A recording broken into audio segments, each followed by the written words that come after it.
Don Poyer along with Jim Henrik in Oklahoma City. Again, the qualifying speeds, Miller American better than 135 than the Executone Telephones, American Speedy, and Cellular One. This is the Jackie Cooper Cellular One. Todd Yarling, the driver. And the Miller American, the national point leader, with Jim Lucero, the co-owner, assisting Chip Hanauer in the starting of this turbine engine. And it looks like they might be having some problems, as a matter of fact.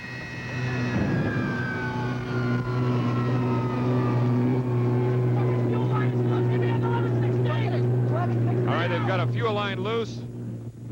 Firemen coming in to prevent any kind of serious problem here.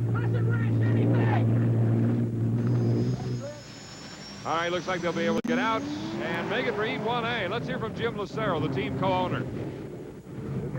Can't tell much from here, but we got the thing lit, and that was a big problem. It started a light, it shut itself back off. We found a little problem in the fuel system, got it fixed, and we were able to get it out. Lucky. Lucky indeed. So now we have 4 boats for Heat 1A, including Todd Yarling out of Madison, Indiana. From West Palm Beach, Florida, Andy Coker, first year on the circuit aboard the American Speedy Printing. Out of Seattle, Washington, Scott Pierce and the Executone Telephones, number 2 in national points. And the national point leader, Chip Hanauer, a winner of 3 straight races, the Miller American.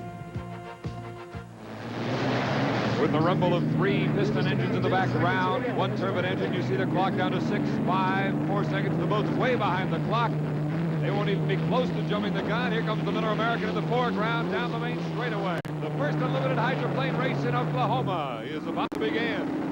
On the left side, Executone Telephones. On the right, the Miller American with Chip Hanauer as they come straight into your living room and now around the first turn.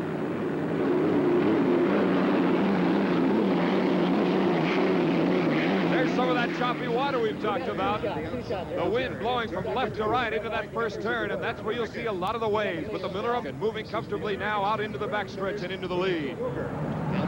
Chip Hanauer, who ran a qualifying lap of better than 153 miles per hour in Tri-Cities, Washington. That means he was going about 205 miles per hour in a straightaway. This is the battle for 3rd and 4th. Executone Telephones was in 3rd place, and the Jackie Cooper Cellular One in 4th. Back to the Miller American, about to complete lap number 1 as he goes around the north turn here. In 3rd place, Scotty Pierce, Executone Telephones, now challenging American Speedy Printing and Andy Coker as those 2 come down the main straightaway. First lap speed for Miller American, 121 miles per hour, as all 4 boats come straight at our camera in the south turn. And Scotty Pierce takes over 2nd place ahead of Andy Coker out of West Palm Beach, Florida. He's the first into that very turbulent south turn. A great shot for the fans here, very close to the shore. Back to Chip Hanauer, the 30-year-old out of Seattle, comfortably in the lead now, hoping to pick up another 400 points. Into 2nd place is Scotty Pierce. Here's the distance between 2nd and 3rd. There he is, Andy Coker. And the only conventional style hydroplane, that meaning the engine in front of the pilot rather than behind, as you see Chip Hanauer is in front of that turbine engine with almost 4,000 horsepower, a Lycoming L11 type of engine. Scotty Pierce with a Merlin engine. A boat built by Jim Lucero, the co-owner of the Miller American, along with Fran Munzing. Chip Hanauer's 2nd lap. He is up to considerably, up to 126.4 miles per hour, up another 5 miles per hour from lap number 1. Scotty Pierce speed 113 miles per hour. 381 points behind the Miller American in the national point lead.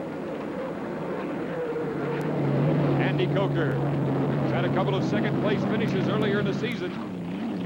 And Todd Yarling, who got 3rd in the Gold Cup in our last race, that August 4th, up in Seattle, the mighty Gold Cup. Chip Hanauer was the winner. As you see him here, he won his 4th straight Gold Cup, this time under the Miller American colors.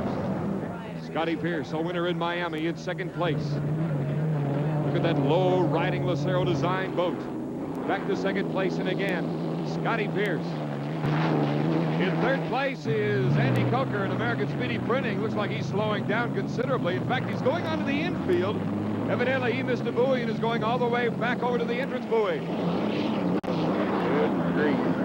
Now you hear some of the concern. That's Bob Hughes, the spokesman for this team. 3rd place now belongs to Todd Yarling, Cellular One. American Speedy in 4th. And here's Miller American in first place with Chip Hanauer. So the checkered flag awaits, and another 400 points. Miller American, Chip Hanauer, winner of Heat 1A. Average speed for Hanauer was 123 miles per hour, and he got all the points at Heat 1A. Jim Henrik is with the winner.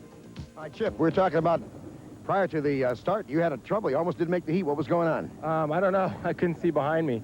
It wouldn't build a fire, and all I heard was wrenches clanging back there. I can't see from the cockpit, so I don't know what the problem was. Okay, prior to the race, you said the one word is wind. It's picked up. Yeah, it's a dangerous race course right now.